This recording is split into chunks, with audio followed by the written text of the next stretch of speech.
নমস্কার বন্ধুরা, ঝুমা কিচেনে সবাইকে স্বাগতম। ঈশ্বরের কৃপায় ভালো থাকুন, সুস্থ থাকুন এই কামনাই করি। তা আজকে আবার একটা নতুন রেসিপি নিয়ে চলে এসেছি, কাঁচা আমের জেলির চাটনি। তা কাঁচা আমের জেলির চাটনি আমি কিভাবে করব দেখে নিন। আমি আমটাকে কাটা আপনাদের দেখাতে পারিনি। এই যে আমটা কেটে এইভাবে ধুয়ে রেখেছি।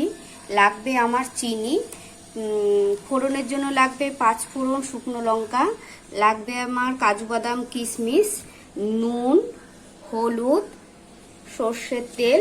আর এই দেখুন, আমি সারা মাস এই আমের সিজনটায় আমি বেশি করে 5 ফোড়ন, তারপরে মৌরি, শুকনো লঙ্কা শুকনো কড়াইতে টেলে আমি গুঁড়ো করে রেখে দিয়েছি। যখনই আমি আমের চাটনি করি বা আমের জেলি করি বা মানে চাটনি কিছু যদি করি, আমি গুঁড়োটাই দিই, তাই একবারেই করে রেখেছি। এই দেখুন, তা আমের জেল আমি তো আমটাকে এভাবে কেটে রেখেছি, কিন্তু এভাবে কাটলে হবে না। আমি গ্রেটারের দ্বারায় কেটে নেব আমটাকে আবার। তা দেখবেন আমি কিভাবে কাটবো। তা চলুন, আমের জেলিটা আমি কিভাবে করব ভিডিওটা প্রথম থেকে শেষ অবধি আপনারা দেখতে থাকুন আর আমার সঙ্গে থাকুন। দেখুন বন্ধুরা, আমি একটা পাত্র নিয়ে নিয়েছি, আর এই যে আমি এটার সাহায্যে এবারে আমটাকে আমি এইভাবে কেটে নেব। এই যে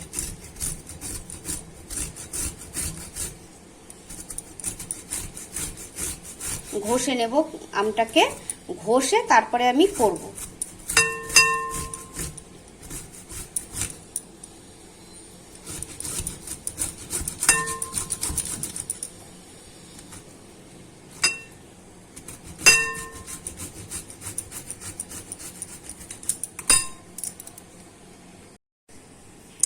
দেখুন বন্ধুরা, আমার আমটা আমি ঘষে নিয়েছি। যেরকম আম মাখা আপনারা খেয়ে থাকেন, এরকম ভাবে আমটাকে এভাবে ঘষে নিতে হবে। এই দেখুন, এইভাবে আমি ঘষে নিয়েছি। আমটা একটু মানে আধ পাকা হয়ে গেছে। তা কি করব চিন্তা করছিলাম। এই মানে আধ পাকা আম দিয়ে তো ডাল করাই যায় না, ভালো লাগে না খেতে কাঁচা আম ছাড়া। তা মনে মনে চিন্তা করে আমি না, আজকে আমের জেলিটাই করে ফেলি। এটা দিয়ে দেখি কেমন লাগে খেতে। নিশ্চয়ই ভালো লাগবে, খারাপ লাগবে না। এই সময় তো জানেন, আমের যা কিছুই করবেন না কেন ভালো লাগে খেতে। কাঁচা আম, টক, তেতো এইসবই ভালো লাগে গরমে। এত গরম পড়েছে, এই গরমে শুধু আমের মানে যাই করবেন না কেন সেটা দিয়েই মনে হয় ভাত খেতে ভালো লাগে। ওই ডাল, মাছ, তরকারি একদম মানে ইচ্ছা করে না। তাও টক ডাল হলে একটু ভাত খাওয়া যায়, কিন্তু অন্য কোনো ডাল তো ভালোই লাগে না। তা চলুন, আমি আমের জেলিটা এবার বসিয়ে দেবো। গ্যাসে আমি কড়াইটা বসিয়ে নিচ্ছি। দেখুন বন্ধুরা, গ্যাসে আমি কড়াই বসিয়ে দিয়েছি। এবার কড়াইতে আমি অল্প তেল দেব, বেশি তেল দেব না, একটু ফোড়নের জন্য তেলটা লাগবে। তেলটা গরম হয়ে গেলে এর মধ্যে দিয়ে দেব একটা শুকনো লঙ্কা ভেঙে, দিয়ে দেব 5 ফোড়ন,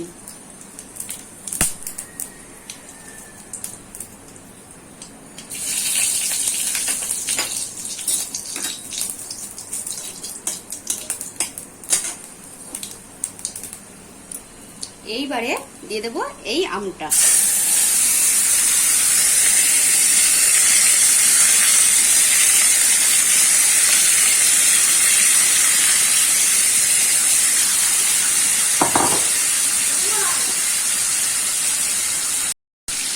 এবার দিয়ে দেব সামান্য একটু, এই দেখুন, একটু হলুদ।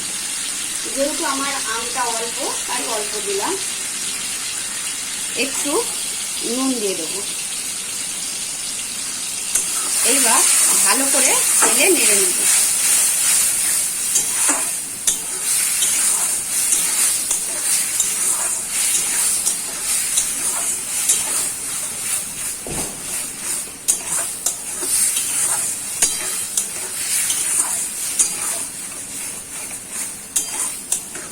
হলুদ হলুদের গন্ধটা যাতে না লাগে ওই জন্যই আমি এইভাবে করছি। এই যে একটু নেড়ে নিলাম। এইবার দিয়ে দেব চিনি।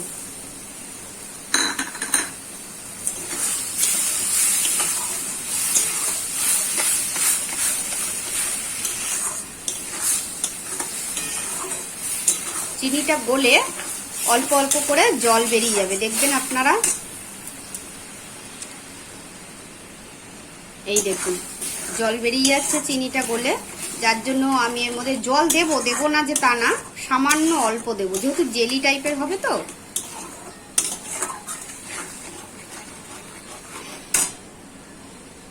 দিয়ে দেব কাজু বাদাম কিশমিশ।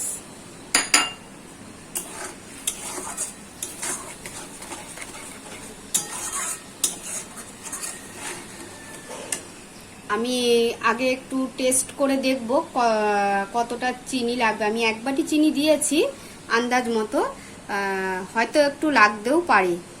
আমি একটু পরে আবার একটুখানি চিনি দেব যদি লাগে আমার।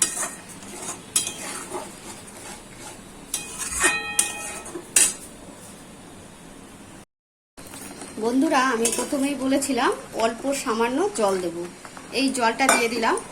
আর বলেছিলাম স্বাদ মতো মিষ্টি দিতে হবে, তা আমি একটু টেস্ট করে দেখলাম, তা আমটা ভীষণ টক, আর একটু আমাকে চিনি দিতে হবে। এই দেখুন অর্ধেক বাটি চিনি দিয়ে দিলাম। আপনারাও এইভাবে আগেই বেশি করে চিনি দেবেন না, একটু টক মিষ্টি না হলে দেখবেন খেতে ভালো লাগে না, আর বেশি মিষ্টি হয়ে গেলেও ভালো লাগবে না এটা। হ্যাঁ, তা আপনারা একটু টেস্ট করে তারপরে দেবেন। আম অনেক সময় একটু মানে মিষ্টি মিষ্টি থাকে, কাঁচা মিঠে যেটাকে বলে, আবার অনেক সময় খুব টক হয় আম, সেই বুঝে আপনারা চিনি দেবেন। দেখুন আমার হয়েও এসছে চাটনিটা।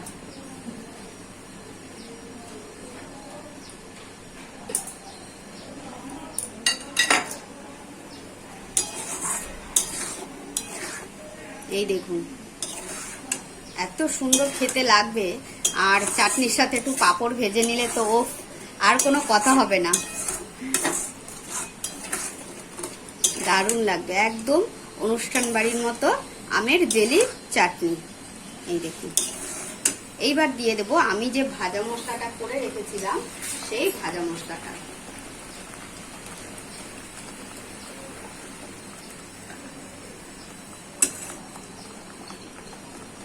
এরকম চারিদিক দিয়ে ঘুরিয়ে ঘুরিয়ে দিতে হবে।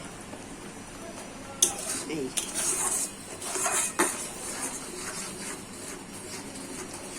এর মধ্যে দুটো শুকনো লঙ্কাও গুঁড়িয়ে নিয়েছিলাম আমি, একটু ঝাল ঝাল লাগবে, মিষ্টি মিষ্টি লাগবে, টক টক লাগবে, দারুণ লাগে। এই চাটনিটা আপনারা একবার করে বাড়িতে করে খেয়ে দেখবেন, ভীষণ ভালো লাগে। আমার চাটনিটা হয়ে গেছে, খুব অল্প সময় লাগে, অল্প সময়ের মধ্যে এই চাটনিটা হয়ে যায়। হ্যাঁ, তা আমি নিভিয়ে ফেলছি গ্যাস।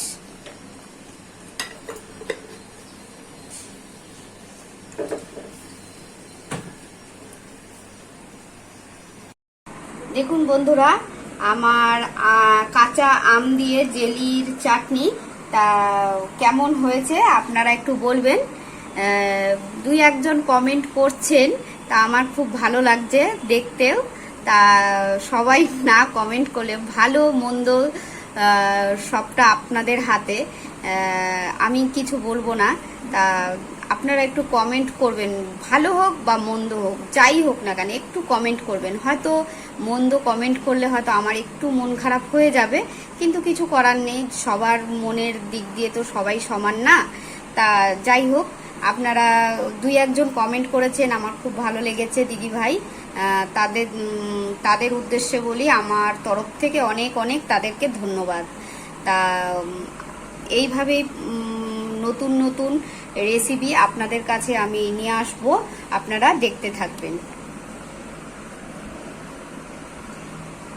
সবাই মিলে একটু সাবস্ক্রাইব করে দেবেন, আর সবাইকে রেসিপিটা আপনারা শেয়ার করে দেবেন, কমেন্ট করবেন, লাইক দেবেন। আর কি বলবো, আর কিছু আমার বলার নেই। ধন্যবাদ।